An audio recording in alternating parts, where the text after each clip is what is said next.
Hello, everyone. Welcome to the Richest Men in Town podcast. I'm Mike Freeman, and along with my good friend and co-host Tyler Gould, we're excited to welcome you to our little podcast project.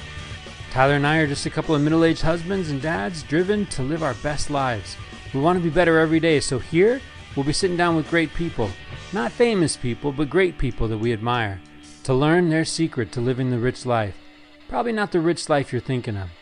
Our guests come in humbled and surprised at the invitation and hopefully leave feeling proud and grateful, realizing just how good they really have it.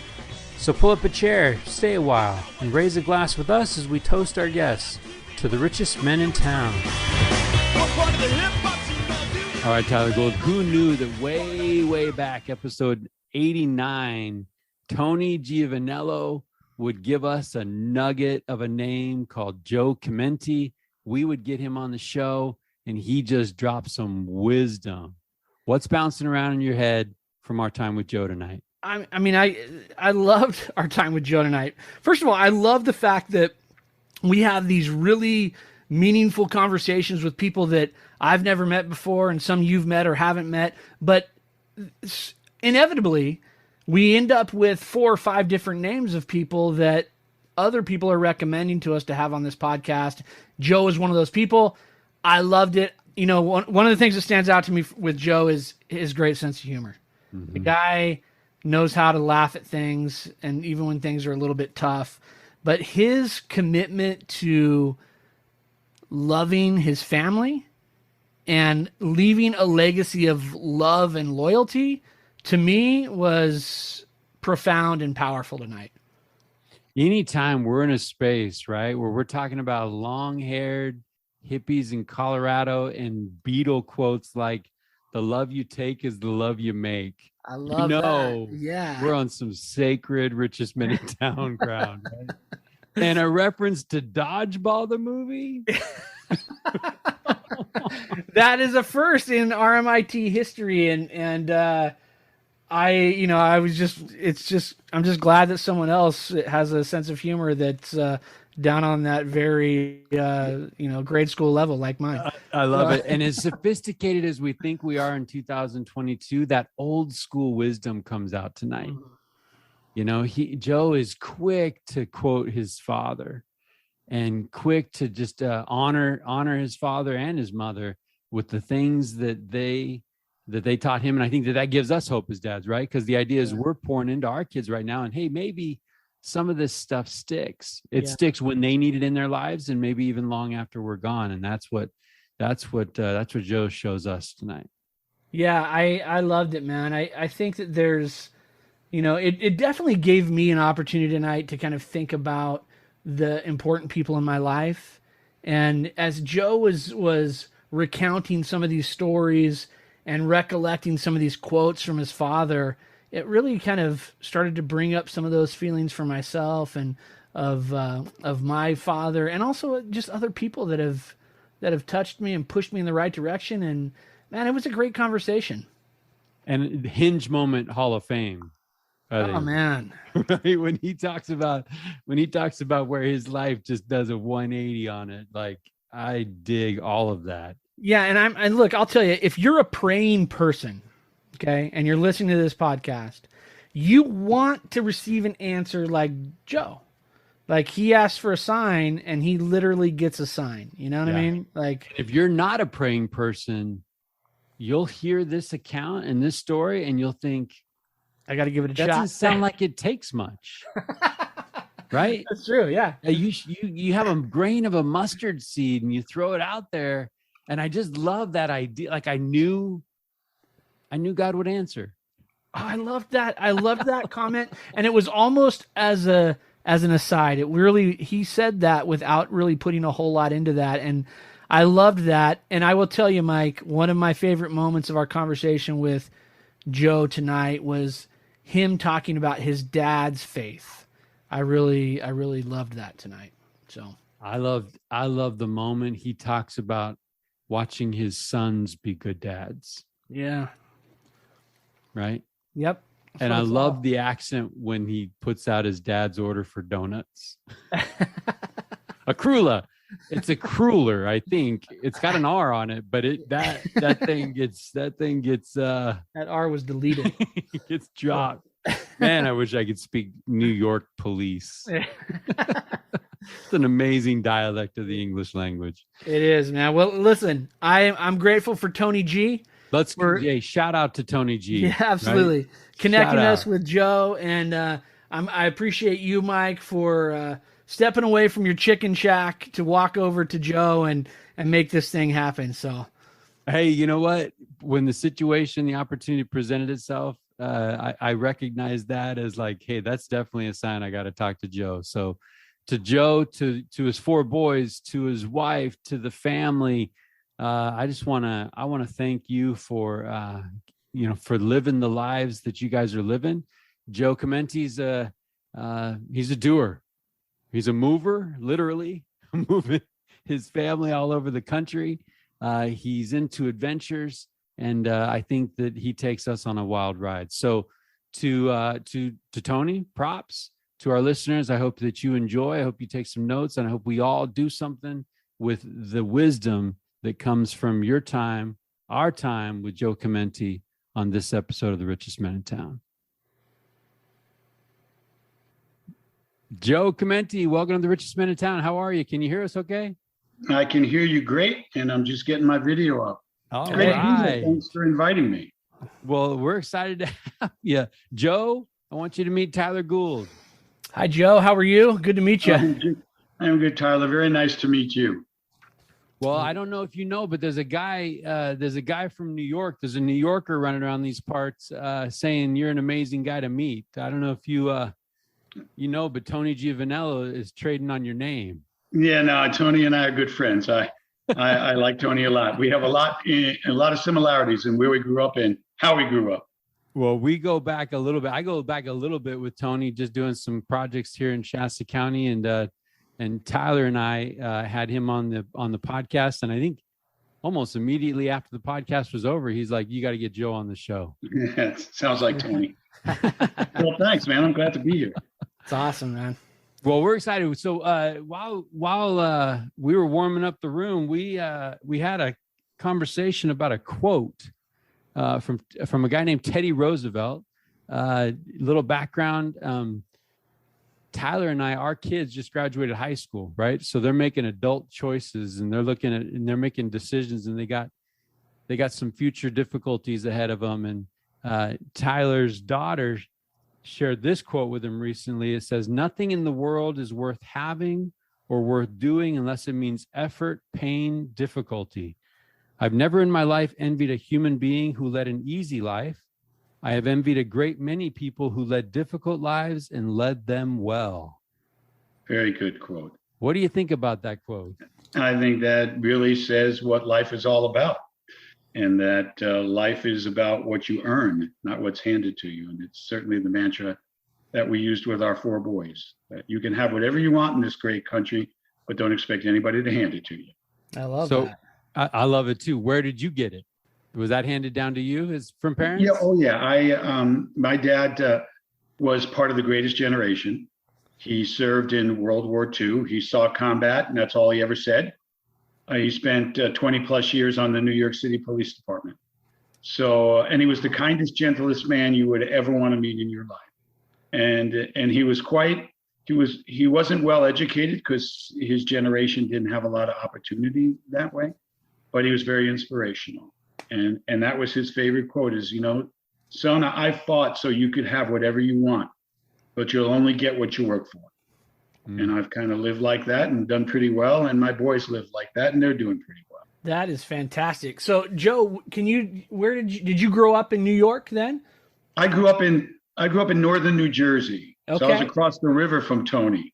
Okay. So, the New Yorkers were the New Yorkers and the New Jersey people were the New Jersey. We were different. Well, hey, I grew up in northern New Jersey. Okay. Yeah, I remember Tony painting a picture of growing up in his part of the world. Talk to us a little bit about growing up in northern New Jersey. It was a great place to grow up. It was a suburban area, but there was diversity. So I grew up understanding there were different people in the world. And again, my father being a New York City police officer, he would often take me into the city which is what you call New York City when you grow up out there. You go to the city. And he would teach me the ways of the street so that I would be comfortable navigating any city, anywhere. But it was a great, great place to grow up. Like I said, it was a suburban area. I was surrounded by family. I'm Italian.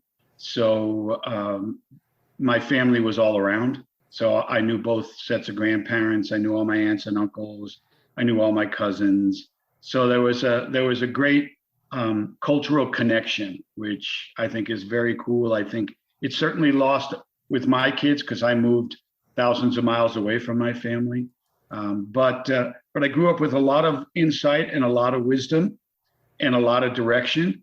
Sometimes I didn't graciously take that direction, but I was provided it nevertheless.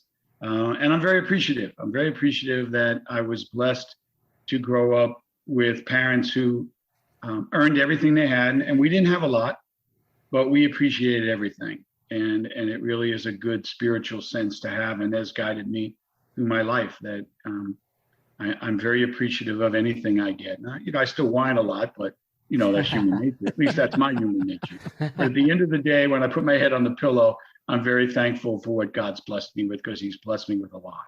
Wow. Well, I was just having this conversation with somebody. Is there an experience where you realize that the wisdom of the family, maybe some of the older family members around you, they were on to something, right? Because we grow up and it's like, yeah, these guys have lost it, right? They're out of touch. I remember writing a letter to my grandpa saying, okay, you might have been on to something. Like, do you remember a stage in life where all of a sudden it's like, wait a minute, these folks around me, they have some answers? Yeah, unquestionably. And probably in my late teens or early 20s, when I had gone off to college and was starting to meet people from other parts of the country, I started to realize, A, what it would take to be successful in the world, and B, what it takes to connect with people. And certainly that was one of the greatest gifts that my family gave me, was the ability to communicate and to be able to connect with other people. And I'll go back to my dad, and probably in the 2 hours, I'll mention my dad a lot, because he was that guy. He was a content of your character type of person. He didn't care what you look like. He didn't care what the color of your skin. And I remember he passed away about a decade ago. And one of my friends from high school texted me and said, sorry to hear about your dad. And there's two cool things I really remember about your dad. One is he told great cop stories. And two is he never judged us because we were long-haired hippies. And, this is the late 60s and early 70s. We all had long hair, and believe me, I really miss it now. But that was my dad. My dad just never judged. It was always about who you were, not where you came from, what the color of your skin, what your politics. That just wasn't that guy. Just wasn't like that. Joe, you talk about the cultural connection, right? And that, having all your family around you and the influence there. How did you maintain that connection for your kids, given the distance there? It was difficult. The benefit was we moved to California, where my wife's family is from. So we had connection with her family, not as much with my family, but during my business career, I flew lots of miles. So I got lots of free tickets. So we went what we call back east as often as I could get there. And I wanted my boys to know a little bit about my mom. Unfortunately, she passed away when my oldest was 10 and my youngest was born the week after she died. But my older boys got to know my dad, who lived another decade. And we went out to New Hampshire, which is where he was at the time. We tried to get there at least once, if not twice a year, so they could experience Grandpa Joe, who, as I've said, was quite a character and had quite an impact on my boys as well. So it was great. It was great. That's great.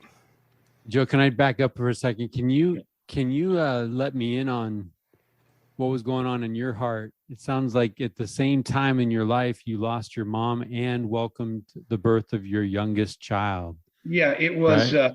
It was a very difficult time, to be honest. And I'll give you a quick. My mom passed away. She was 79 years old. She lived a good life, but we had hoped she would live longer. But That's not in our control. And literally a week later, my fourth son, Samuel, is born. 3 months later, my second son, who at this time is 8 years old, decides to skateboard down a slide in the backyard of his friend's house. And my son, being ever industrious, decided that he could really nail the landing if he duct taped his feet to the skateboard. I love the commitment. He does that. Yeah. He It's that breaks his frontal femur. lobe, right? The frontal lobe. Right. Yeah. No, they're just developing them now. Right. My kids were late bloomers. So he breaks his femur from the top of his knee to his hip. He ends up spending 21 days in the hospital.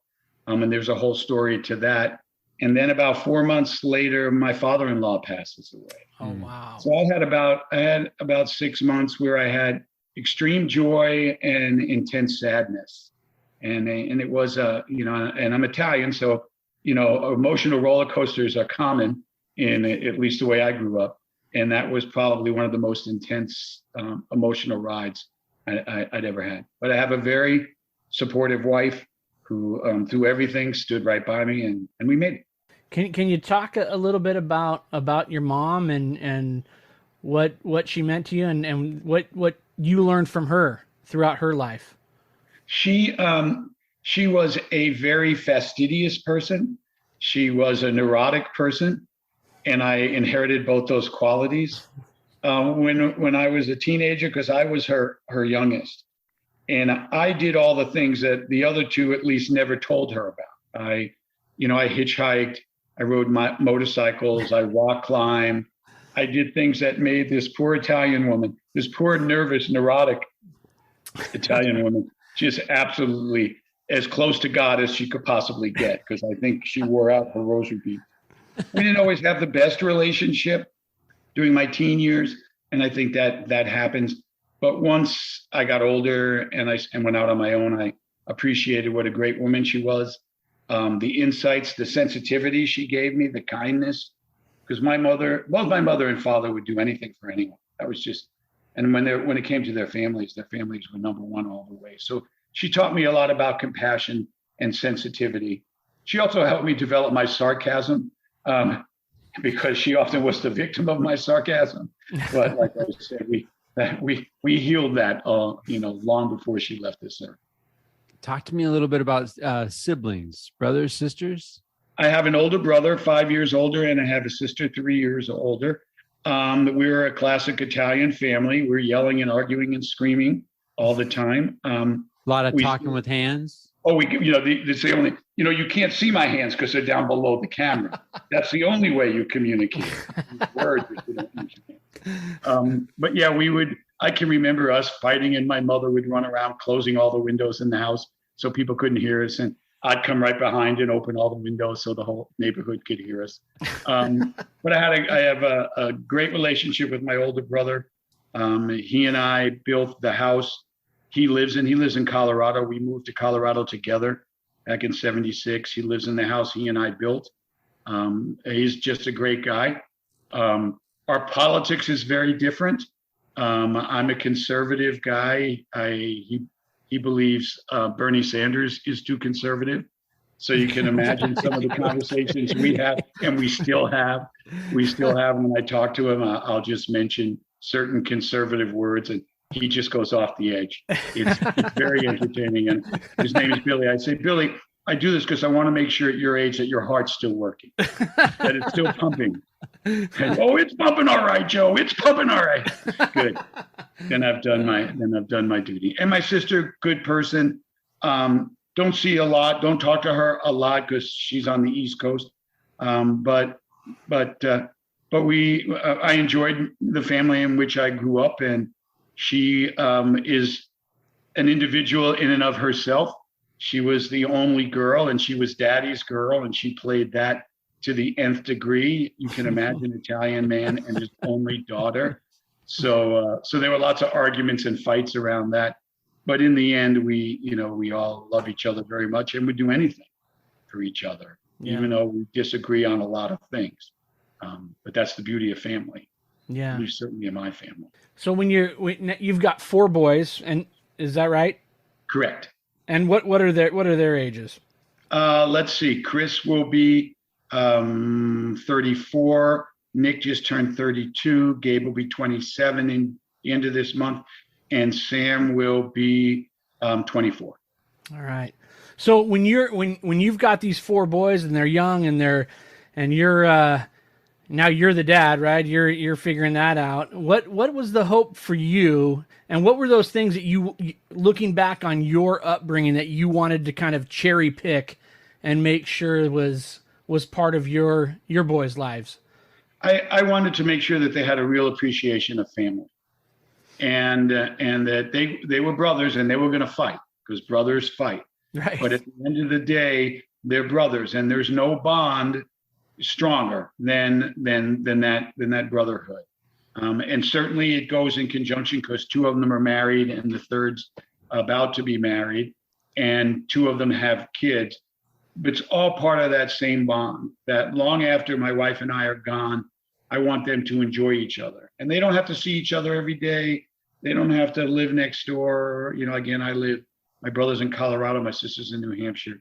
But that family connection is so important. And it's what I grew up with, that sense of connection. And I think that's so important in our lives. And I think we're seeing a lot of young people being disconnected.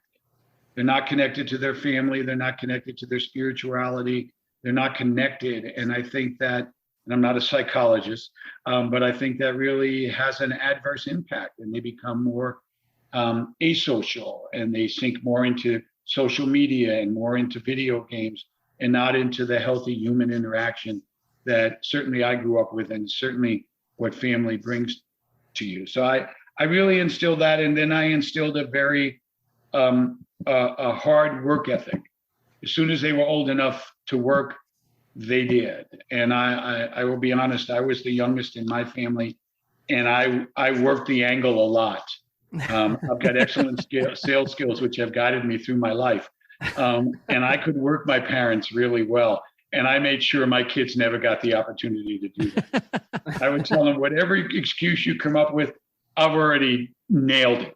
It's set in stone. Don't even try. So I really tried to do that, and it's worked well. And I do have to say, they have an incredible mom.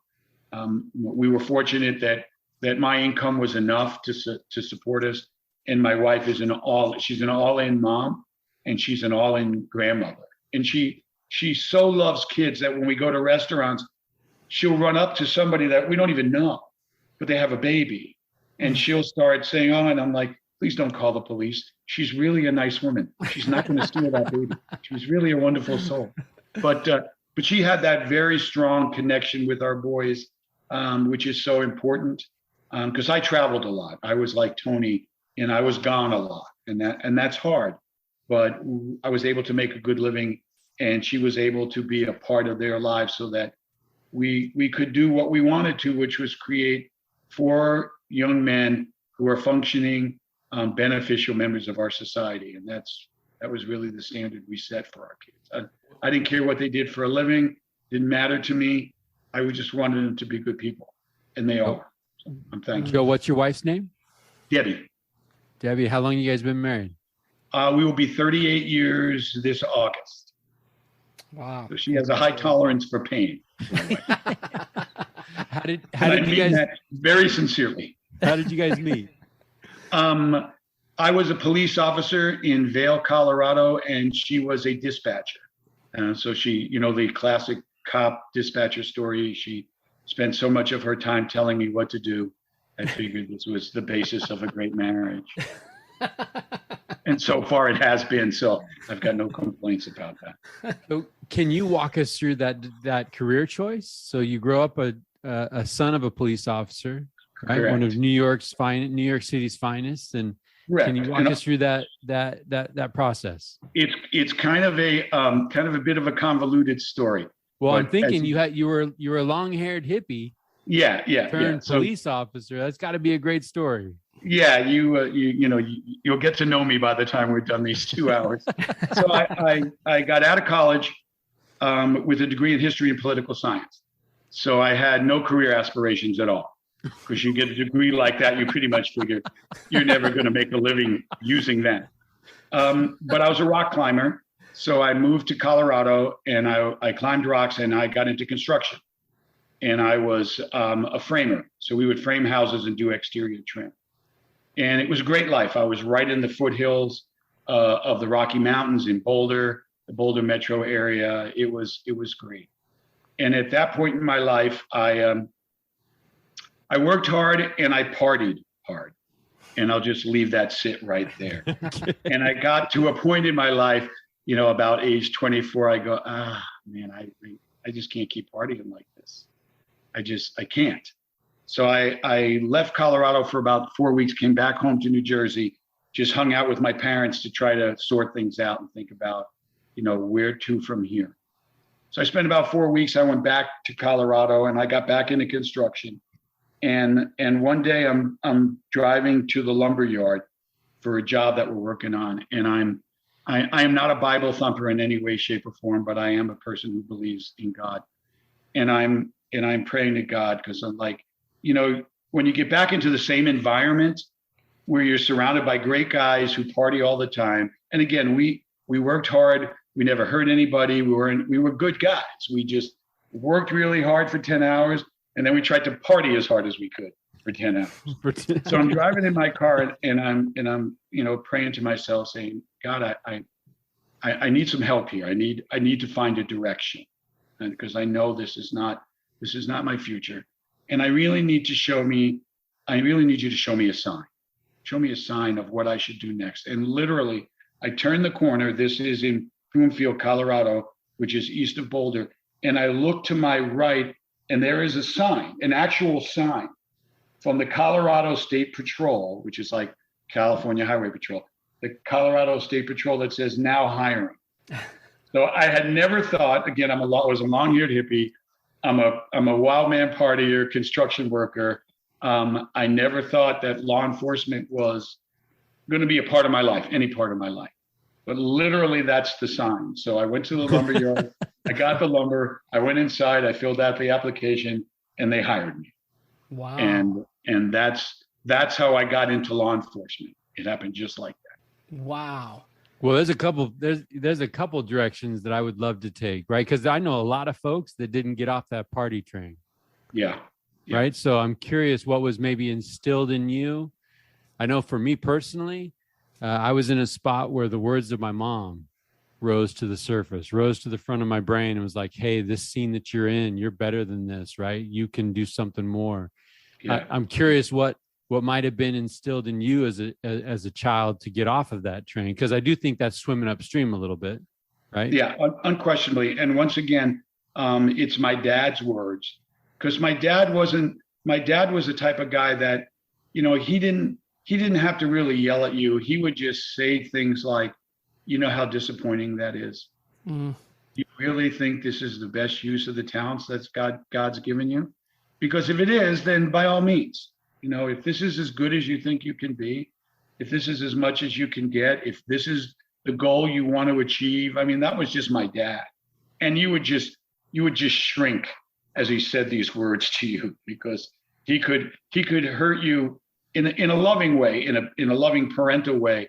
And it was really those words where, and I won't go into the specific details because I'd rather not, but where I just kind of woke up, quote unquote, and said, is this where I want to be? Is this the potential that God's given me? Is this, what my parents worked so hard for me to have? Is this where it is? And clearly it was not. And that's what, and it was really one of those life-changing events where I just completely did a 180 on my life. And to this day, I will occasionally have a drink, I'll split it with my wife, but my boys have never seen me intoxicated. They've never seen me high. They've never seen me stoned. They've never seen any of that. And they never will, because that's not me. Mm-hmm. I left that in Colorado when I was 24 years old. And really that's the path.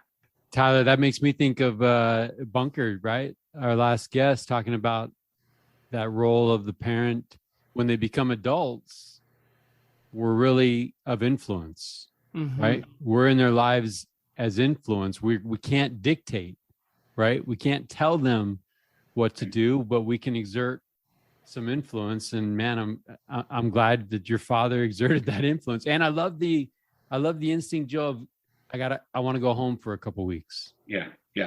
It was really that, like, I've got to go home and figure this out. And the only place I can figure it out is at home. And my mom was the world's greatest cook.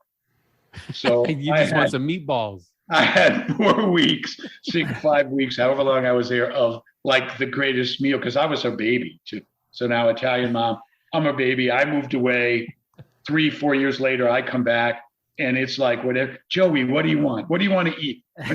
You want breakfast? You want French toast? What do you want to eat? So I took full advantage of that. Oh man, it was awesome. I got to see my cousin. Yeah, go ahead. I'm sorry. No, that was it. I mean, I reconnected, because that connection thing has really guided me throughout my life. And I can tell when I go off the path is because I've disconnected from something and I have to reconnect to it. And that was really what that did. It just helped me reconnect. Yeah, I just love that idea of, because I to your point, Mike, you said that's swimming upstream. I just think to be of that age in that position and dive in and make a change is a big deal.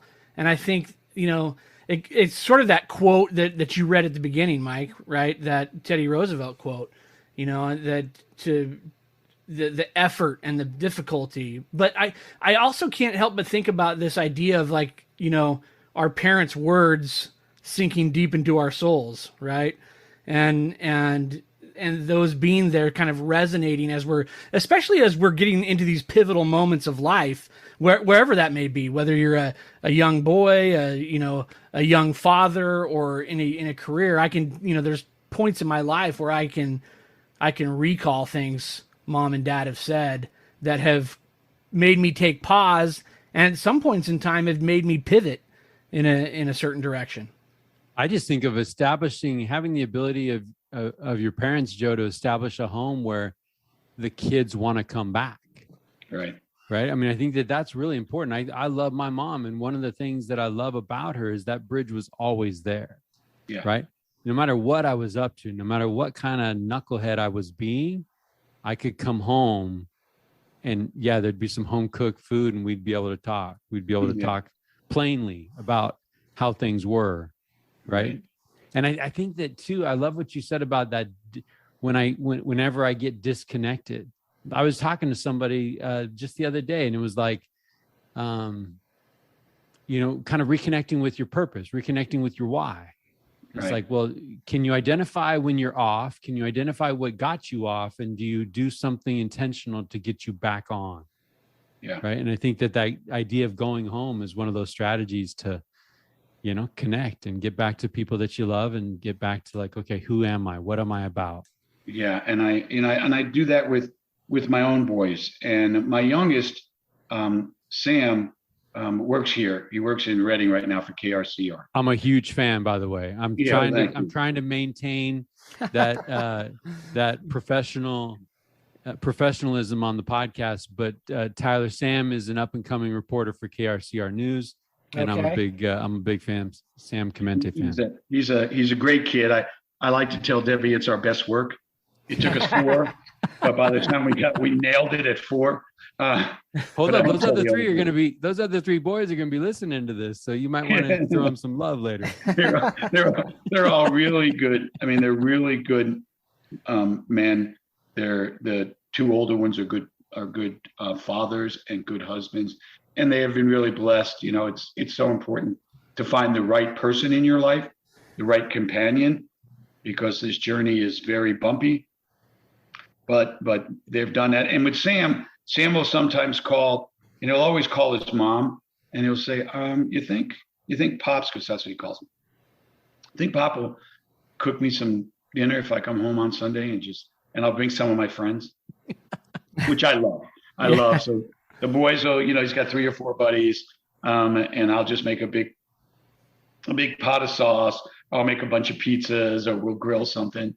and they'll just sit around and they'll talk and drink wine, and it's just awesome. It's awesome to know that connectivity is there, and they will, and those other boys too they'll do that in their lives as they, get to where they have relationships and they have kids and their kids have friends. They'll do that connection, which I think is so important, especially today for, reasons we talked about a few minutes ago, that kids are just not connected anymore. I think that's so important, and it's really cool. It's really cool just to sit there and listen to them talk and having all their attitudes, and it's just cool to listen to.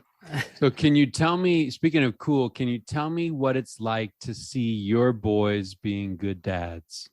It's it really makes you want to stop and cry a little bit, and cry for joy, because when you're raising kids, you never have any idea if you're doing anything right. Mm-hmm. And again, my dad, profoundly wise man, would say, you know what, son, you're going to make a lot of mistakes, but as long as they know they're loved, everything's going to be okay.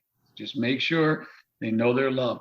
So, so that's really what we instilled in our kids. And even now our kids will call us and they'll never hang up without saying, I love you.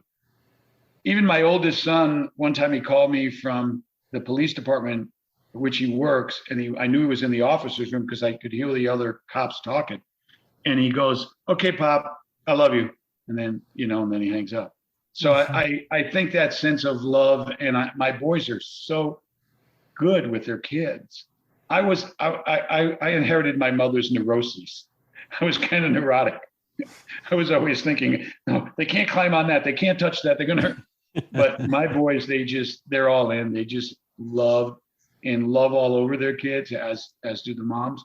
And I just love it. I had Emiliana is my granddaughter, and she's going to be 2, and she was here today. And I just, and I'm a singer. I sing all the time. I have a terrible voice, but I always sang to my kids. I would make up songs, sing them to my kids. And I sing to my granddaughter. And today, as I was leaving, she was on the other side of the living room, and I'm singing, and I can see her just rocking. I'm singing to Grandpa loves you. So much. She's not even looking at me. She's just kind of bopping. And it just made my day. I love it. Like, I don't care what happens to me for the rest of the day. This is the best moment ever. And I went out of the house. Hey, so it's cool. Joe, I want to rewind a little bit to that moment where you're driving to that lumber yard and you're praying to yourself about some changes. And I'm curious where that instinct for you comes from or came from to pray at that moment. Is that always been a part of your life? Is that okay? Yeah. I was raised a Catholic. I'm Catholic a la carte. I pick what I like about Catholicism and I leave the rest. But yeah, we were always taught to pray and to ask God for help, understanding that God's not going to do it for you, and you're not always going to get what you want, but you should ask for it and pray for it. And then and I'm sorry if I'm telling too many dad stories about my dad, but here's another. Keep going. Here's another story about my dad. And again, he was a combat veteran. He never talked about it, except one time he told me I was in combat.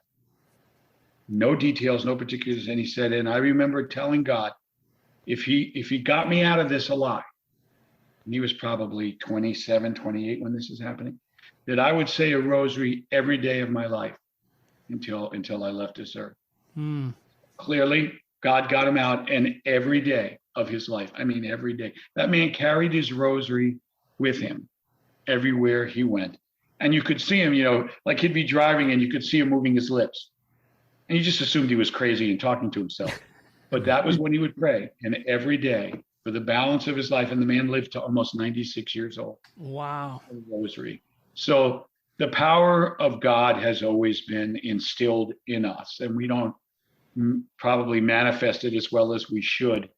But I can tell you, it didn't surprise me that I saw that sign, if you really want to know the truth. Yeah. Because I knew he would reach out to me somehow. I was just hoping I would be smart enough to recognize it. So he made it real easy. He literally put it on on Well, assignment. yeah, there's no doubt when you hear that story, there's no doubt you recognize that as the hand of God because you filled out the application that day. Correct. But I love that idea of I knew there was going to be an answer.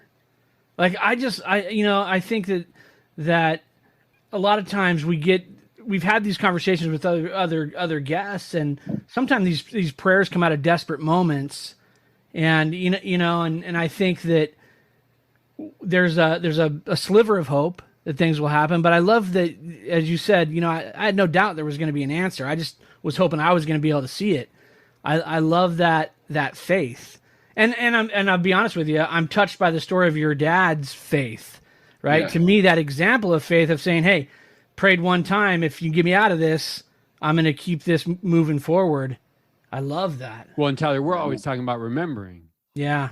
Right. And so many times we're in a pickle and we might throw up a desperate prayer and then we get delivered and it's on to the next thing. Right. It's like, no, I'm going to retain in remembrance this moment. So Joe, do you have those is somewhere in the Chimenti home, do you have those rosary beads? Rosary beads, absolutely. They're oh in my, man, in my how do you feel when you pick those up? Right. And I think it's true of any son and his father. I miss my dad. We had some great talks because when he lived in New Hampshire, I was traveling all the time. So I would fly back at least once a month and have Sundays with Joe, because that was his name as well. And we would go get coffee and go to Dunkin' Donuts and we'd get a crulla. Son, get me a crulla. Okay, Pop, I can do that. Is that a cruller? The cruller, that's what he called it. I need a cruller. Son, get me no, the powdered one. No, the powdered sugar. Get me the cruller. Like clockwork. He always did that. So that it really just reminds me, especially when things get tough, and they do. I mean, we all have hard moments in our life. Life is difficult. Some psychologist said. And I often just go to his wisdom. Not to steal a line from Maverick, like talk to me, Goose, talk to me. But I go, Pop, talk to me, man. Just talk to me. Because I need some dad right now. Yeah. And he does, pretty much. Yeah. I love that. I need some dad right now. I've kind of geeked out before in previous episodes, Tyler, on this concept of the things they carried, and these artifacts of people's lives and the power that has as a reminder. And then not only as a reminder for them on a daily, but then after they pass, the things that they leave behind for us to have as reminders. And there's that idea, right? Like there's two deaths. There's the physical death when we're buried, and then there's the last time someone mentions our name. Yeah. And that idea of leaving something behind so that they'll talk about you. Yeah. And I love the dad stories just drop off your tongue pretty easy. Yeah, no, he was an incredible guy. I mean, he really was. And I'm sure, I hope my boys feel that way about me. I guess we'll hear what they say at my funeral. Because I'll be listening. You damn well know I'll be listening. I was going to ask you though, Joe. I mean, what do you hope your boys are learning from your life? It's interesting, right? When we're growing up, we have that recall of our father and our mothers and what they did, and for me, that's a point of reference, right? In certain points in my life. And now I'm a father of 4 and I've got kids leaving the house and I haven't, to be honest with you, I don't know that I've thought that much about, what's the legacy that I'm leaving with them, because I'm still trying to survive this thing, But we're in that mode that he was saying earlier. We're not sure if we're even doing it right. Yeah, 100%. I ask myself that every day, but I'm curious where you're at. What do you hope your boys are learning from you and have taken away from you? I hope that they see the strength of the love that I have for them and for their mom. And I am far from the perfect husband. I can be a bit of an ass. My wife might add a few adjectives in front and behind that. It's a love and loyalty. And I love my family. I will do anything for them, and I'm loyal to them. And I had the pleasure of being the officiant for both my son's weddings. Wow. Okay. At their request. And one of the things I emphasize to them is how hard this journey is. This is a difficult journey, and people will try to pull you apart. Life will try to pull you apart. That's just how it works. But when you feel that tug on your shirt, that's when you lean in. You don't lean out. As soon as you feel that tug, and you'll know when it's tugging, that's when you lean in, and you cling on to the person, because that's the direction for your life. And again, if it's a domestic violence issue or something like that, I would understand that. But the reality is, the Beatles said in the end that the love you take is equal to the love you make. I really think that's, you've got to put it all in. And I think that's what and I see it now in the way they deal with their spouses, and the way they embrace their children, is that they're about that love and that loyalty. This is my focus in life. And I am very quick to remind them that this is their focus in life, because I can be that guy. I love that. I mean, shoot, if you were going to, hand pick what your legacy was going to be, and you could just title it Love and Loyalty. I mean, right? I mean, to me, that's some powerful stuff. And it's got to be a sense, there's got to be a sense of satisfaction and pride when you look at your boys and how they interact with their families, and you see that love and loyalty being on display to those that they love. Right. No, it's awesome. And I do appreciate my oldest, especially, who's the most like me, who will call me and ask me for advice. And I can tell you, I am a wise old man, because I've made just about every mistake you could possibly make. And I can write a book on relationships, as long as the title was, what not to do. So I have some really good insights into mistakes I made, and they were never serious mistakes. And my wife still loves me very much, and I are. But there were things that I can share with my son and say, you know what, I realize you're feeling this way right now, but you got to work your way through it. You got to get past it. You got to understand, because they have a young family. My oldest, his wife is expecting, and they're going to have another baby at the end of this month, early next month. I said, there's a lot of dynamic here, a lot. You'll never be able to wrap your head around it, so don't try. Just embrace the moment, embrace the love. Make sure your wife understands that you're here for her, even if sometimes you're not as accommodating as perhaps you should be, and just work your way through it. It's a process, and it really is a process, and they all do a good job of it. I think that's also, I mean, again, this idea of legacy, but shoot, the fact that your boys are willing to call you and have those conversations, that's certainly part of it. That's great. Yeah, no, it's great. And I really do. It does make me think, well, maybe I didn't do everything wrong. Yeah. Maybe I actually did some right stuff. Who knows? So what you're saying, Joe, is there's hope for Mike and I. That's what you're saying. No, exactly. I think there's hope for me. So yeah, guys, there's absolutely hope for you guys. Okay. So how did you know your wife's name is Debbie? Yes. How did you know she was the one you're hitching your wagon to? It's a hard question to answer, because I was pretty aloof with. I mean, I had my fair share of relationships. I wasn't a player or anything like that, but I was pretty independent. I was doing my thing, and if there were women that came into my life, great, and and then I would move on. And there was just something about her. And I don't know, maybe because she was this little Italian girl, and I grew up around these dark-haired, loud-mouthed Italian girls that will, smack you in the head if you step out of line. I don't know if that was what, but there was just something about her. And I remember, I don't think I've even told her this. I remember once that we were having a discussion, and she was kind of like aggravating me.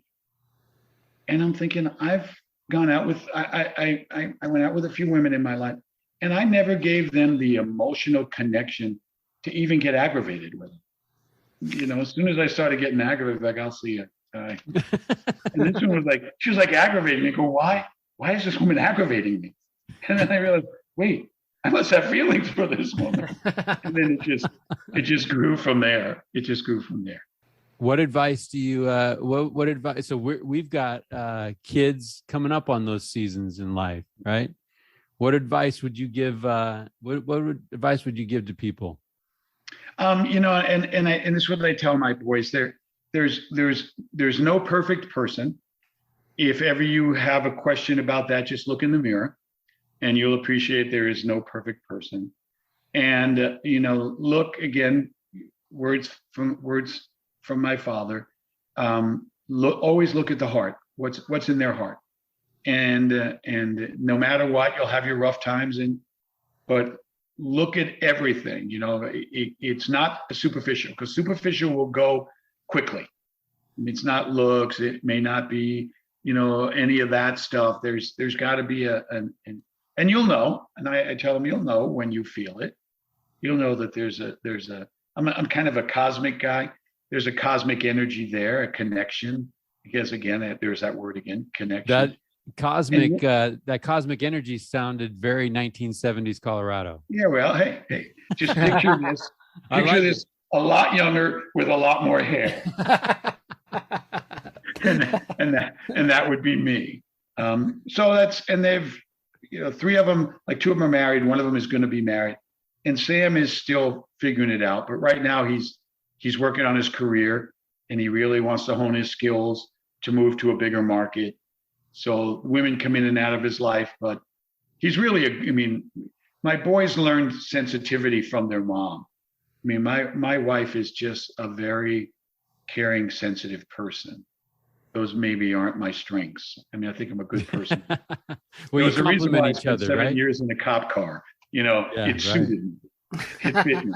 Yeah. Hey, so we talk a lot about hinge moments, and you clearly had a hinge moment in the car that moment, right? Yeah. On the way to the lumberyard with that sign. Do you ever think what life would be like if you didn't have that moment? I do, and it frightens me. Yeah. If I hadn't made that turn, and if I made, there's a little more that goes with that turn that I can share if you'd like. Please do. So I got hired by the Colorado State Patrol, and you get trained, and then when you're young single guys, you go to the mountains. So I picked Vail. Well, while I was in the academy, I happened to meet a guy who was a police officer in Vail. And we became friends, and he said, if you're ever in Vail, look me up. So I go to Vail. I see him. One day I'm sitting in a restaurant in Minturn. If you're familiar with Vail, it's just west of Vail. I'm in my Colorado State Patrol uniform, and I'm eating dinner, and this gentleman walks up to me and introduces himself, and he is the chief of police for the Vail Police Department. And he said, I know who you are because Matt mentioned who you were, and I just happened to see you sitting here. So I thought I'd come up and introduce myself. And we're on a recruitment program right now, and I'm trying to recruit police officers. And I know you have a job, but would you like to come and work for me? So I'm thinking, okay, I'm 27 years old. Vail is an international ski resort. I'm not a skier. I'm a cross-country skier, not a downhill skier. And I thought, yeah, I think I could. So I did, obviously. And then that is how I met my wife. So that wasn't just becoming the police officer. We got hinge moments upon hinge moments. Right. The fact that this gentleman, because I knew Matt in the academy, sought me out at dinner and said, would you like to come and work for me? And I said, okay. And so yeah, this is all God stuff to me. This is really him following up, going, listen, I know where you came from, so I'm going to have to watch you for a while. I can't just cut you loose. So I'm going to have to keep my eye on you. Well, I think too, Joe, it goes to that your father's mantra of content of character, right? Because that guy knows you, and it wasn't like he went to his boss has said, "Hey, watch out for this guy. Don't ever hire this guy." Right? Yeah. You Yeah. must have done something to impress Matt, because then he goes and says, "Hey, if we ever get a chance to get Joe on the force, let's do it." Yeah. That's how it went, and the rest is history. So Gosh, I love that idea though of, that idea of hinge moments and being able to identify those. I mean, in hindsight, right? You look back and you say, "Hey, these are all connected events," right? I'm saying, I have this question in my mind that maybe I need to make some changes. You offer a prayer on the way to a lumber yard. You literally see a sign, which I wish it was like that for everybody, right? We could just see the sign spelled out for us. You literally, right? You literally see a sign though, and you act on that and do it, and then this next opportunity is presented to you in a cafe in Vale, and it leads to you meeting your wife. And the fulfillment of a career and these other things. But I just find that fascinating, and I'm curious in your mind, Joe, as you look at that sequence of events, when did you look at that and go, "Man, there's probably some divine intervention somewhere in there"? Was that in the moment? Was that 25 years down the road? When did you see that? it was a little bit down the road. When you're in your 20s and in your early 30s, you're too busy going. But really, it was probably in my early 40s that I started. I think most men and most people start hitting middle age. You start reflecting on where you've come from, and and what influence that'll have on where you're going. And that's when I really started to think about this path that's been put together for me, and the fact that I was not at that place that my dad would have been proud to say, "This is the best use of who you are and what God has given you," and that it kind of worked my way through it. And it really didn't hit me till then. And now as I get older, I'm going to be 68 at the end of the month, and you realize that there's a lot more behind you than there is in front of you. It really does make you more philosophical when you start to think about all the connectivity that goes on in your life and all the power of God that is played in your life that you take for granted. You just do. And I was having this conversation with my wife as we look at the seasons of our lives, and we're talking about, you come to through so much of your life, you always have these expectations where you're always expecting something. And it drives you and it motivates you. But when you get to a certain point, like where I'm at in my life, and this is what we were talking about, it's almost time to stop expecting and to just start accepting that this is where you are, this is where you were meant to be. And how do you make that season, how do you make this journey, however long the remainder of this journey is going to be, how do you make it the best journey possible? Because I think one of the problems with our culture is we get too hung up in what we need to do tomorrow. And I know this is cliche, but I'm a cliche guy. We get so hung up on what we're supposed to do tomorrow that we miss today. And I'm real good at that. I'm real good at, looking over my shoulder or looking too far down the road. And I'm really learning in my wise old age that, what, I got right now. And right now is pretty cool. And I just want to accept and want to accept with gratitude, even when it's difficult, which the last several years for me, in my political situation have been very difficult. But I want to embrace that as part of a learning for me and as part of a connection. I love that thought and of being able to be in the now and enjoy the now and find joy in whatever part of the journey that you're in. And it's funny because I have this conversation with my kids as they're getting older, about finding happiness where you're at. Right. And so what advice would you, because look, it's easy for us to sit back and look through in the rearview mirror and go, okay, I see it there. But what advice would you have to someone to say, hey, here's how you're going to find happiness right now? Right. And I do. And I'm becoming more of a philosopher in my old age. I like as it. mentioned. I like it. And I tell my boys that, appreciate, when we were in a restaurant up in Hood River up in Oregon a couple of weeks ago. And Nick, my second son, was with his son, Jaden, who's almost 2, and his wife, and then Debbie and I. And this kid was just making him crazy. And I said, Nick, treasure this moment. Because I didn't always treasure these moments. Because these moments, they're gone like that.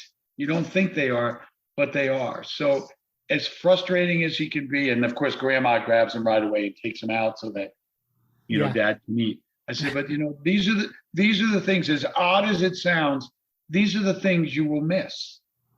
You will miss the fact that someone's not interrupting you when you're trying to eat.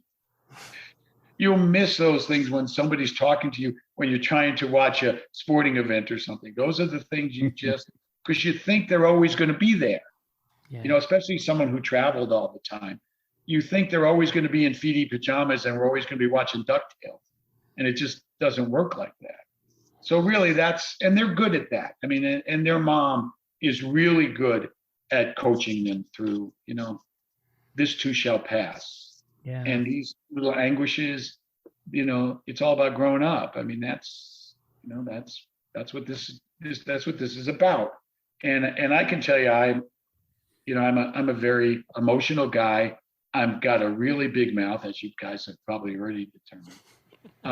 And I was a yeller. I'm a yeller at my kids, I wasn't much of a hands-on, although a whack on the crulla, Sicilian for their butt. A whack on the crulla was not beyond me, but that was just how I expressed myself. And it was part of how I wanted them to know that we have a relationship. And right now I'm the dad. And I carried that through their whole growing up, which I'm sure you gentlemen did. I'm not supposed to be your friend.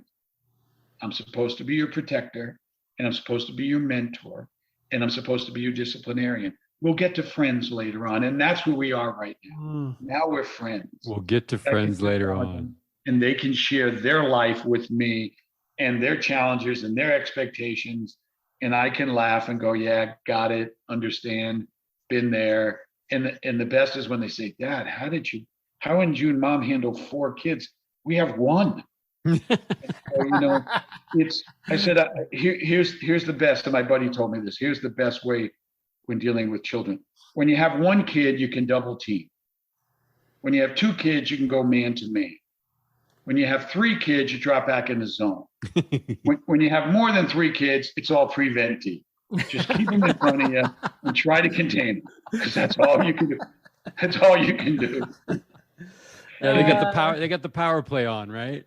Exactly. It's all you can do. And if you want to pick one and double team them, you can do that, but you're running a risk. Yeah. One's going to be wide open. I do love that idea, though, because and Mike and I, we've just had a couple kids graduate high school, and I'm going to be getting in a car tomorrow with my graduate, and we're driving off to college. I'm going to drop her off, and I'm going to turn around and drive home with 1 less. And I love that idea, though, because it's very true. When I was a young father, there was things that drove me nuts. Yeah, for sure. Right now I'm driving in this car and I'm thinking I would kill for some of those moments. Correct.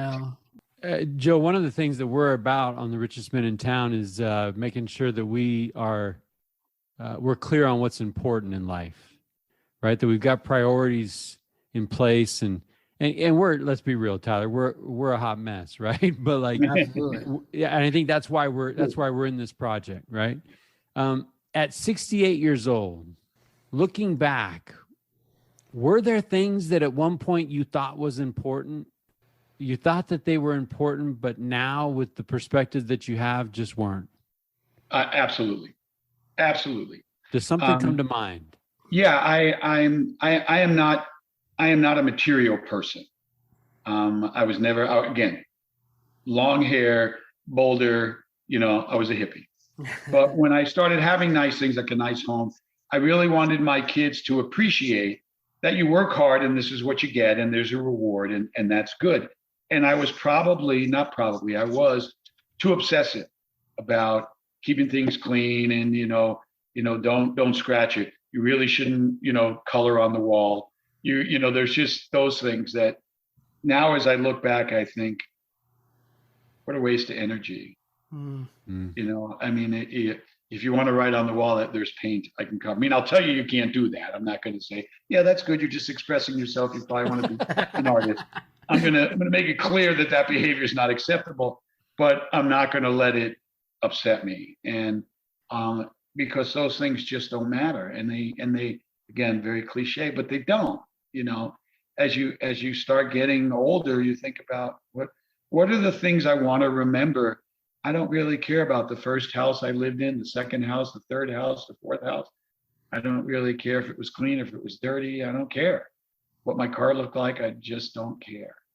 But I really do care how my kids are, and I really do care how my grandkids are. And that is as simple. That's a Tom Peters blinding flash of the obvious right there. But to me, it was like, duh.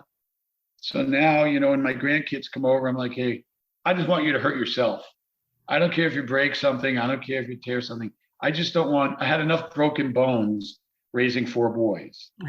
When you pull up to the emergency room, run out to greet you and say, hi, Joe, how are you today? Would you like us to wash and wax your car while you're in? When they start doing that to you, you've been there way too many times.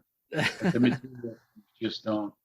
And now I don't, when you're raising kids and you guys totally get this, you're in the thick of it, you got to keep your head down because you got to make money. I mean, these kids are expensive. You got to make money. And if you don't feed them, nobody's going to be feeding them until they're old enough to feed themselves.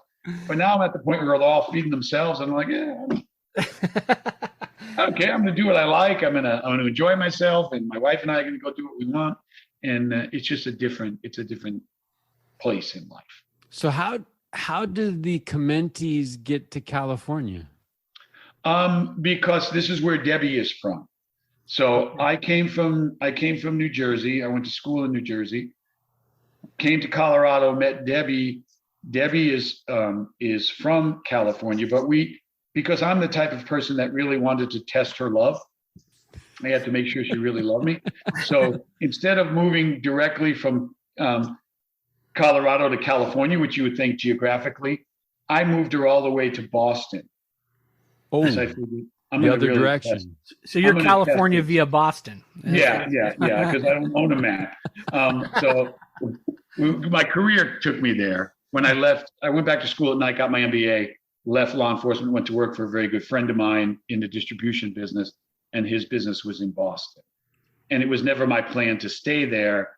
But we went there for 3 years, and then because I'm gonna really test her. Instead of moving from there to California, we moved from there to Minnesota. Oh my goodness, Tyler! I thought you were a slow study, right? Yeah. Welcome to me. And not only are you not going to California, you're going to like the exact opposite climate, culture. Right? Correct, because I am pressure testing this relationship. I want to make sure this relationship's got legs. Because I don't want to invest too much in my life and then look back on, well, that was a mistake. So I'm going to pressure test her. So I'm going to put her in a house. And Minnesota, by the way, is a wonderful place to live. It just gets so cold. But of course, I'm traveling all the time. So when it gets cold, I just go visit my distributor in Arizona, or my distributor in Florida, and my poor wife is stuck with these kids in the house. So the moral of the story is she really loves me. And the company I was working for was actually headquartered in Redding, California. And that's how, when they promoted me, I went from working for a distributor to a district manager to a national sales manager. And then when they promoted me to vice president, they moved me to Redding. And that's how we were going to get to California no matter what. That was the plan. This was, again. But she earned it. Yeah. Oh, absolutely. That woman has earned her stripes. She raised 4 of my children. She survived the crucible that is Minnesota. Yes. So when she passes, which is a long, long time from now, I hope, there is an express lane to heaven for that woman. She is not. There's no tolls. there's nothing. She's just going straight there. Joe, can I ask? So your dad was a career police officer, is that correct? Retired with the NYPD. I'm curious for you making a transition in careers. Was that a difficult decision for you? I mean, how does that factor into your journey here? Yeah, there were some moments, and certainly when I hit some rough spots in my business career, I often look back at the stability that job provided for me. But it just wasn't me, and I knew, and police officers, thank God, are paid, because my oldest son is in law enforcement here in Anderson. They get paid much better, but it's still a very hard job. And I remember my dad, he worked 3 jobs. He worked his police job and he worked 2 other jobs, put food on the table. And I was like, my dad, never got, he ultimately got his GED, but he really, he left school in his 10th grade because, the depression hit and he had to go to work. So he had, helped me get a college education. I went and got a master's degree, and I thought I can do more. And it's a hard life, especially the shift work. I mean, when you're working midnights, how does that work with a young family? Yeah. And can you make enough money so that your wife doesn't have to work outside the house? So it was a little bit, because I did, even though I was a long-haired hippie, did realize it was probably probably genetically predisposed to it, as evidenced by my son, because I was out of the job when he was a year old. Yeah. And yet he came to me one day, and he was, I don't know, 20, 21, 22, 23, somewhere in there. And he said, I want to be a cop. And I went, okay. It's in the bloodline, I guess. Yeah. So it was a little bit of but it was, my dad was like, son, the job was good to me, but I want you to do, again, my dad, I want you to do what your heart and your head tell you should do. And know that, I believe in you, and go do what you got to do. So, Ooh, I think heart and head's a good combination. Yeah. And it served some me wisdom. well. I made the career change at 35. Most people wouldn't, but again, I'm not intrinsically bright. So that really helped me in that decision. So at 35, and then I'll tell you another story if it's okay. Please. Yeah. So I decided to leave the police department, and they were great to me. They did not want me to leave. The chief of police greeted me at the door at my last shift and said, if you ever want to come back, you know how to get in touch. So I'm moving across country, and Debbie's brother, Jimmy, is helping me. And at this point in time, we have one son, Chris, and she's back in Colorado. She's going to fly out once we get moved in. So I'm in Chicago, and I'm at a Howard Johnson's, back when Howard Johnson's still had hotels. And I call her to see how she's doing. And she tells me that she's pregnant with our second child. So here I am. I just left a guaranteed job. I'm going to work for a startup company on the East Coast with my best buddy. And I'm thinking, dear God, what do I do? I'm literally halfway across the country. I could turn around and go back. I mean, I really could turn around and go back, and I could get my job back. I can tell you what the ceiling tiles, because they were ceiling tiles, in that hotel room looked like, because I counted them for most of that night. But I woke up in the morning, what little sleep I got, and I decided that this was the path God had put me on, and I'm going for it. So I just kept going east, and the rest is nothing in the world is worth having or worth doing unless it means effort, pain, and difficulty. And I check all those boxes. Yeah, I check all those boxes. Yeah. Well, talk to me about the servant heart. Where does the community service come from and come into? How does that come into your life? I actually, and this is something I haven't shared with my wife, but my wife is such a giving person. I mean, she really is. She volunteers all the time. There is no person in need that she won't go help. I say her family's like the Marines. When everybody else runs out, they run in. mean, that's just who they are. And I've watched her over all these years just do all this volunteer work, and it never, it was never for money. It was never for that. So when I retired from the business I was in, I thought, okay, I've got some decent skills. I'm 60 years old. I've got skills, some experience. Maybe there's something I can do in the community. So I ended up landing at the Builders Exchange. A friend of mine, a very dear friend of mine, who's still a very dear friend of mine, was the board chair at the time. And he said, this organization was once very storied, and now it's kind of lying on the side of the road, barely alive. Do you think you can resuscitate? And when I took over, they were $200,000 in the hole. And I said, sure, why not? So they said, we can pay you about a third of what you were making in your career. And we can add a lot of stress to you. And I said, who wouldn't jump on up for that? Jeez. Jump on an opportunity like what that. What a sales pitch that was right there. Yeah, no, and I'm a sucker. So, he closed that deal right away. So I did that. We ended up turning the company around. It wasn't that hard to do. We just had to shed some assets that we shouldn't have had and focused on the trade school. I'm a big believer in trade training, even though I've got a college degree and a master's degree.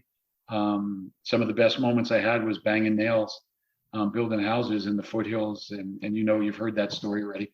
So I'm a big supporter of that. So while I was doing that, I was looking at local government thinking, maybe I can help. Maybe I can bring my skills to bear here.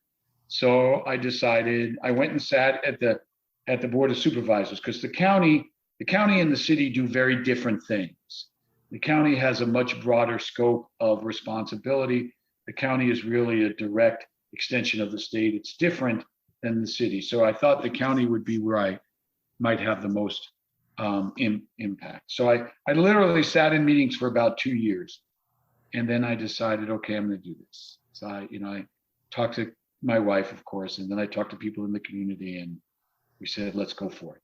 So it was a great process running for office. It wasn't like it is right now with the dirty stuff that's going on in Shasta County.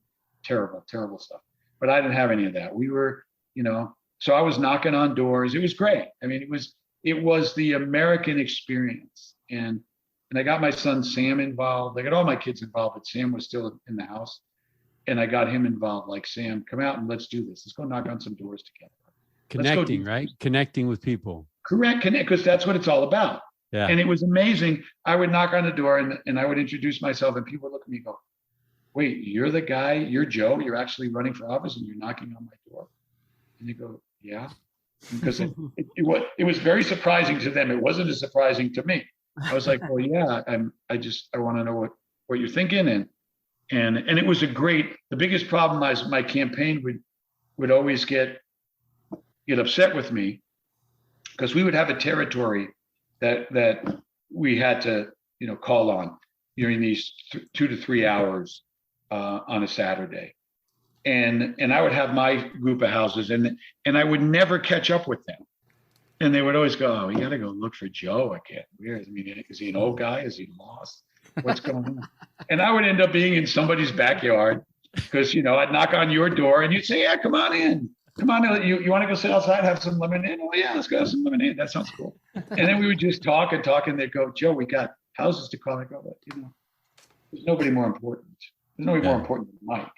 So I'm talking to Mike. And it was great. I mean, I loved that whole experience. And it was another one of those things where, I said, God, if I'm going to work hard, I'm not expecting you to hand me anything, but if this is what you want me to do, I'll do it. That ultimately you'll make the decision, but I'm willing to put the work in, which I did. I had a great team. I have, an uber supportive wife, and we won. And then, all hell broke loose with COVID-19. Mm-hmm. And I sat in this chair thinking, God, I've obviously made you very upset. My buddy goes to me, what have you done to make God hate you? I said, I don't know. I thought we had a pretty good relationship.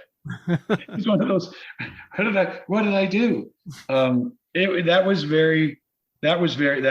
been a very difficult time, because people are so angry and they're so upset, and I'm sorry, they're so misguided. in so many ways. This is a worldwide pandemic. I mean, forget politics. You got to figure out how to navigate this. You've got a deadly virus. And thank God it wasn't as deadly as they had originally projected it could be. But still, it killed people. We need to be responsible for that. Yeah. So it was and it didn't soften my heart for service. It just, or I guess it didn't harden my heart for service. Is the right way to say that? It just told me I don't want to do this again. Mm-hmm. You know, once I do my 4 years, because I was never going to do more than 8 years anyway. Once I did my 4 years, I said, God, you put me there because you thought I could handle this point in time. And I've tried to do the very best I could. And that's all I can do is that. And I can tell you, once again, stealing from my father, when these people were making me to the point where I wanted to scream at them, I would just say the Hail Mary. And I would just pray over, God, give me peace and patience. God, give me peace and patience. Hail Mary, full of grace. I do the Hail Mary. God, give me peace and patience. And he did. I didn't blow a gasket. I didn't go full Joe, as my boys would say when they knew to push the old man over the edge. Oh, he's going full Joe. Back off. So it's been a great experience for me. It really has. And one of these days I'll figure out how to write about it. I'm not quite there yet. But I'm still engaged. I'm on the board for One Safe Place. I'm on the board for Shasta Regional Medical. This is my community. This is where I raise my children. You know, when you have 4 kids born in 4 different states, when you finally settle down, like we did here, I will remain for as long as we stay here. You know, you end up going where your kids go. So we may end up, going. That's what they tell me. I'm sorry? That's what they tell me. Oh yeah, no, and it's true. It's true. And there'll be at least one voice. If it's not the voice in your head telling you, there'll be another voice telling you, and I'll just let you figure that out on your own. What voice that might be. Yeah, I get that. Hey, I think of your dad. I think of you serving all those years, wearing a gun, as a police officer. I think of your time serving our community. Can you name something that you've learned from life the hard way? I've learned quite a few lessons the hard way. And one of the first was when Debbie and I got married. We got married. I quit my job because I wanted to move back to the Front Range, ultimately to go back to school. So you get married, you quit your job, and you move. Probably 3 of the most stressful things you can do. We did it all at one time. But again, I've been pressure testing this relationship. You got a pressure tester, yeah. From day one.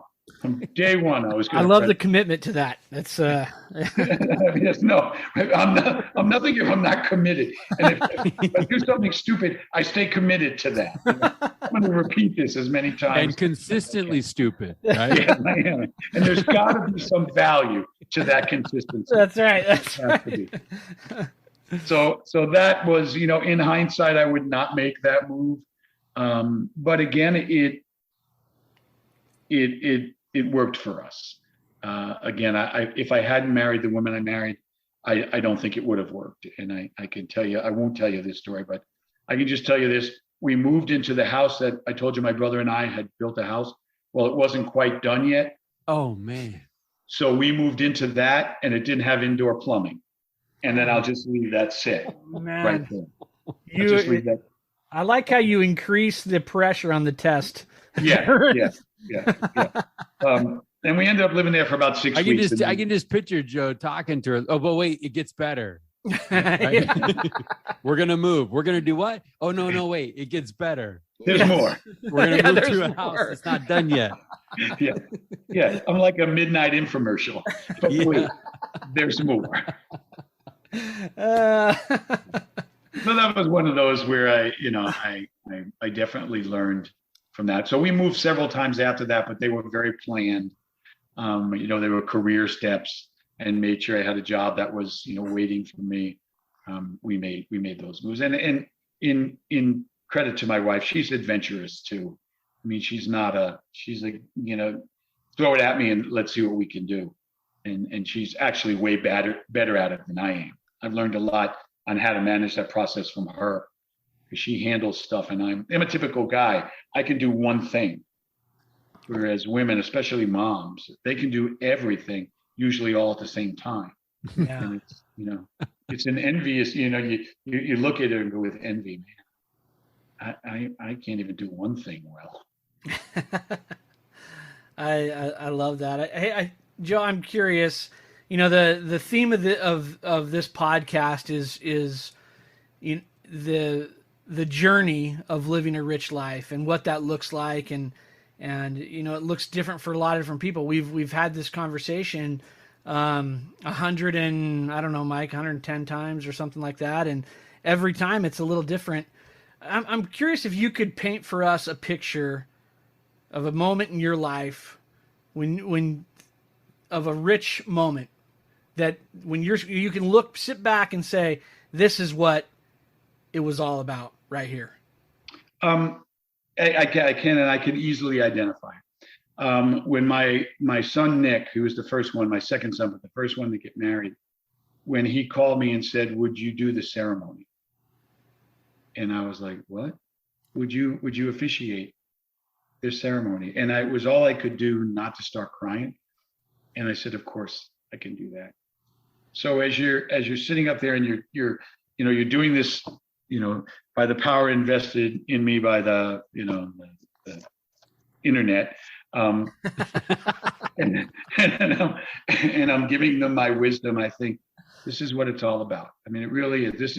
That was one of my greatest moments, was just to look at my son, who is now this good, caring, loving man, and this beautiful woman who decided to marry a Chimenti man. She obviously didn't have all my backstory. She hadn't talked to Debbie long enough to know what he was in for. It was like I said, you know what? This is, if the good Lord took me tomorrow, because I wouldn't want to go during the ceremony, but if he took me the next day, I'd be cool, because this was just such a great moment. Then I got to do it again for my next son. I got married, and I'll do it again for my son in a year from September. Wow. But I think that was where all the things just connected, how you raised him, the woman that he wants to join with and for the rest of his life, which is cool. Wow. And what a tribute to you, Joe, that your sons, felt that way to have you do that. That's a great honor as hell. It really was. It was quite humbling for me, and I was very appreciative. Well, and the great thing about it is the words coming out of your mouth are from your dad. Yeah, absolutely. And that is, and I share, it was another thing my dad said, and I use this in the ceremony. And again, now picture a guy that grew up in Brooklyn, went to war, 20 plus years on the New York City Police Department, just a tough guy, sweet and gentle, but a very tough man, who said, son, there's only two things in the world that matter: the people you love and the people who love you. The rest is crap, and don't ever forget that. And that, that's my dad. I mean, if you had ever met my dad, you go, oh yeah, I could see him singing. And I share that at both their weddings. I said, so remember, this is all that really matters. And nobody can take this away from you unless you let them. You can lose money, all those material things, but nobody can take this away from you unless you let them. So don't. I thought it was going to be the Yankees. Yeah. Yeah, that too. That too. How do you deal? Everyone's dealing, right? It's a hard thing. You mentioned the pandemic, and you mentioned, some of the challenges there. And as we're coming out, hopefully we're coming out of things, but everyone's dealing, there's $7 gas. I mean, pick your challenge, right? How do you deal? I struggle, to be honest with you. Sometimes I don't, I tried to exercise a lot. I kind of got out of it for a couple of reasons. I'm trying to get back into it. I try to relax. I'm not real good at relaxing, but I am a movie buff. So, and I like, before you ask me what my favorite movie is, it'll be something stupid, just so you're. I'm dying to know. Oh, no, come on. Dodgeball. Dodgeball is one of my favorite movies. Oh man, that's great. Hey, if you can dodge a wrench, right? You can dodge. That's right. You got to be angry. You got to get mean. Yeah, no, it's one of my favorites. So I use that, and I did not see that coming. I didn't either. Honestly, I was thinking like Godfather or something. I don't know. those are all on the list. I mean, I have an Yeah. extensive list, but if you ask me a movie that I quote the most, it will usually be something at a dodgeball. I love it. Don't ask me why. It's just one of those movies that I really like. But I'm trying to be better at that, and I really tried. I started journaling, which I'd never done, and I'm still struggling with it. Like I'll go days without writing anything down because I'll just be busy. But I am trying to really work on my coping mechanisms, because that's another thing that this last couple of years has taught me is it can be really stressful. I mean, being a supervisor for during this pandemic is the most difficult thing I've ever done. Certainly professionally, just the most difficult thing I've ever done. And well, I can tell you, watching it as a citizen, I would commend you for the way you did it. But well, thank you. I can see how difficult that would be. It was extremely difficult. Yeah. And again, it tested every skill I had, and it certainly tested my faith in God. And I just, again, when they're pulling you out, lean in, and I just leaned into it. So I'm to answer your question, I'm trying to work on that. I'm trying to be better at it. But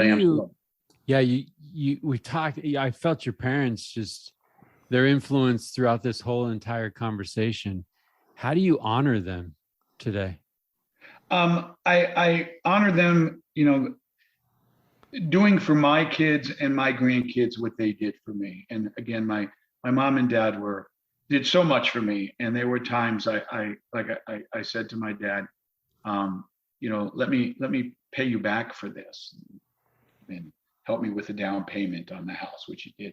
He said, no, I don't want your money, but I want you to be in a position to help them, to make sure that you're always there for them when they need you. Don't give them everything they want, make them work for it, but always be available for them, be available emotionally and be available financially for them. That's how you pay me back. And again, my dad's just like the wisest guy. He really got smarter as I got older. When I didn't think he was that smart, but he really impressed me with how much smarter he got when I got older. He must have really worked on his game. Yeah, he really studied hard as the years went on. Yeah. Yeah. Joe, Is there anybody else you'd like to honor before we let you go? Certainly. I really lucked out, and I've had a good wife through this journey, and I've told you some of the stories, so you can pretty much appreciate. And it's not like every moment is gold, because it's not. You guys are married, you know how it works. But she's really been.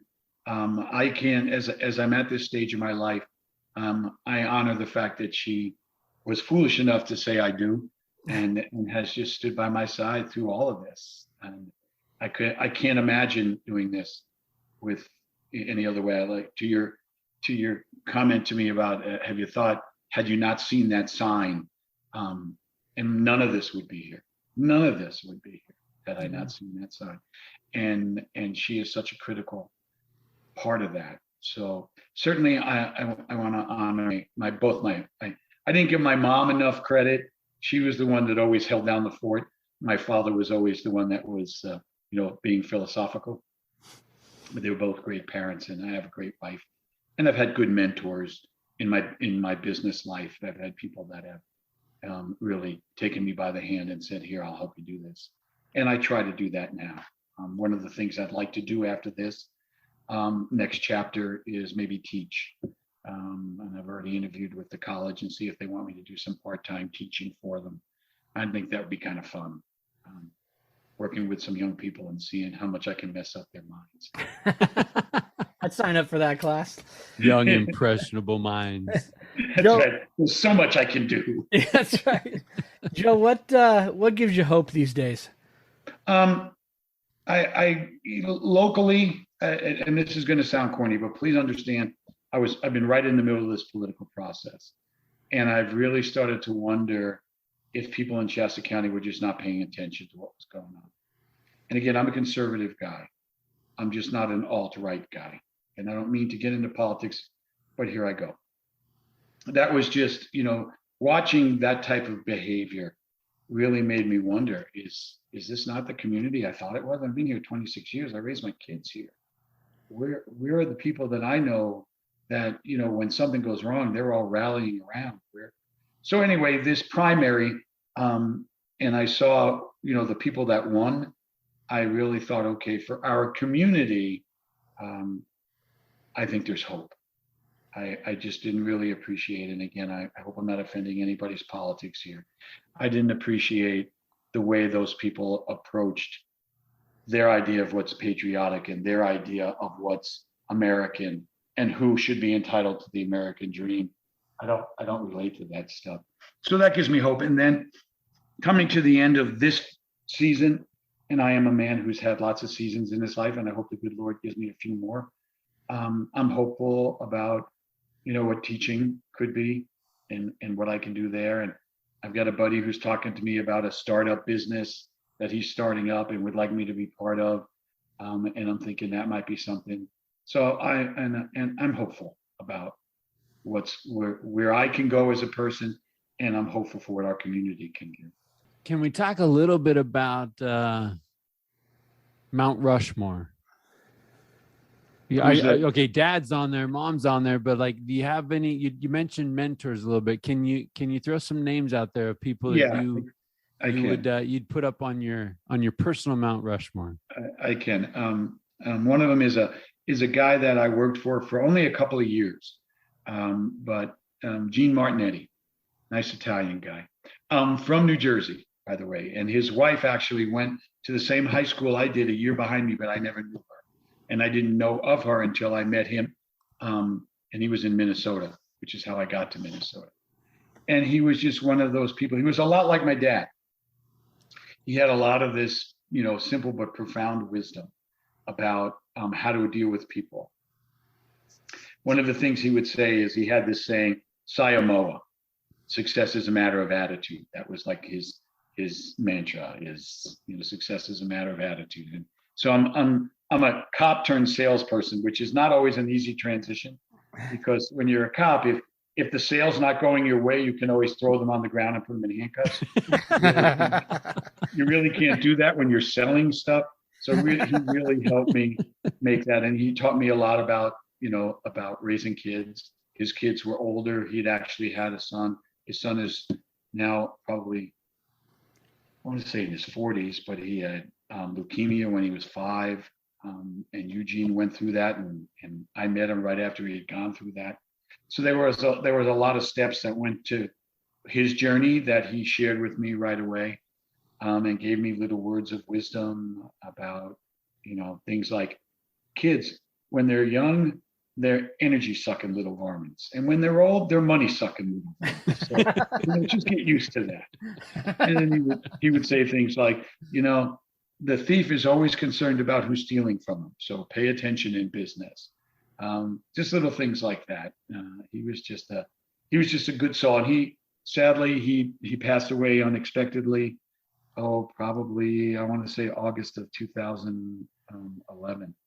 He didn't quite make it to 60 years old. But he would definitely be on my Mount Rushmore. He's just that kind of guy. His name is Eugene. I used to call him Huge because he was huge. I said, huge, you are huge. Just a good soul. And I often honor him when I mention to people some of the things that he taught me. That's my way of his legacy, moving on. And I think that's pretty cool. Love it.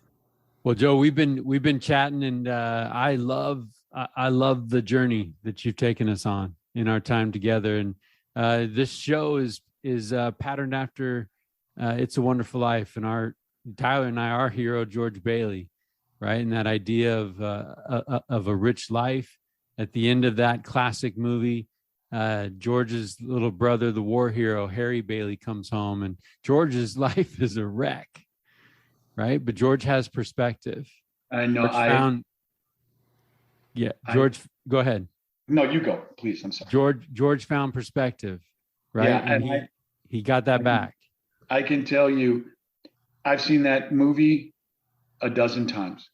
They even did a play here where they write at Riverfront. My buddy was in it, where they're doing the radio station. So you're behind the scene. I cry every time. Every time. You and me my wife both, will look Joe. over at me and you'll go, but that whole George and, teacher says every time up there, Joseph, what's Clarence, Mary. It's just so profoundly on point. Yeah. He's this guy that has all these aspirations and expectations, and he really, what would the world be like if he hadn't been in it? And it's a great movie, and I watch it every year, and I cry every time, and I'm proud to say that. You and me both.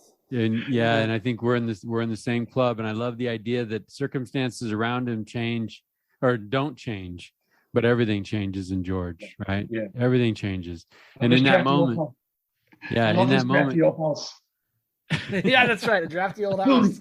What is it? The building and loan? Oh, building and loan. I love that building and loan. And Harry Bailey raises the glass to George and says, to my big brother George, the richest man in town.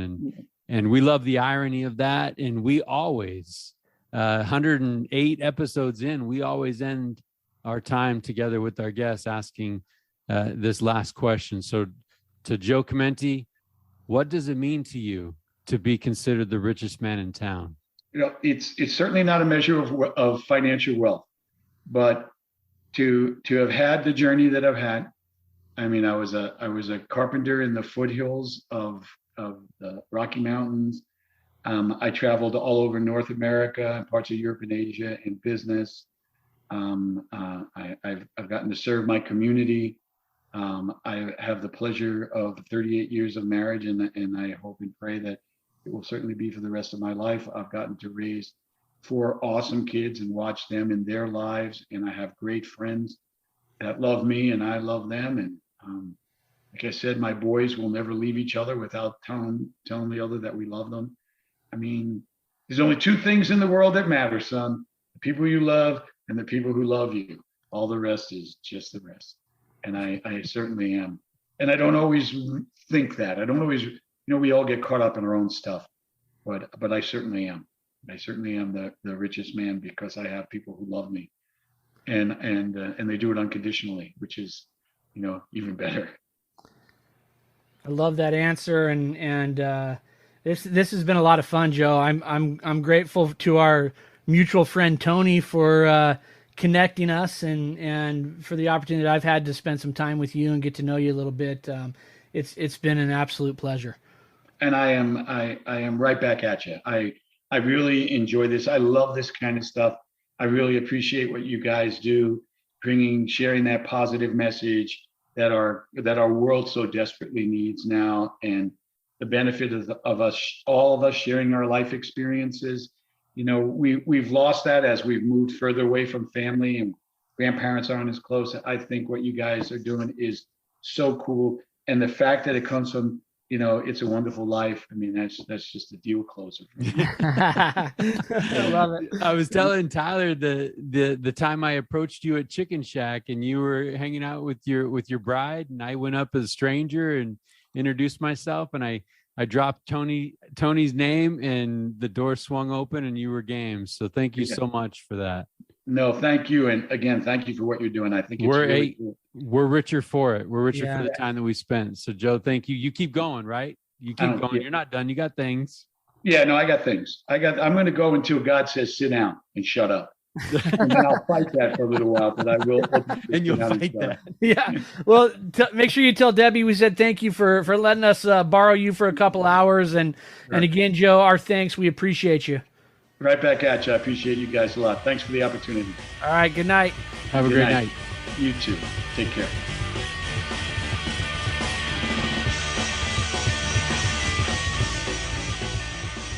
Good idea, Ernie. A toast to my big brother George, the richest man in town.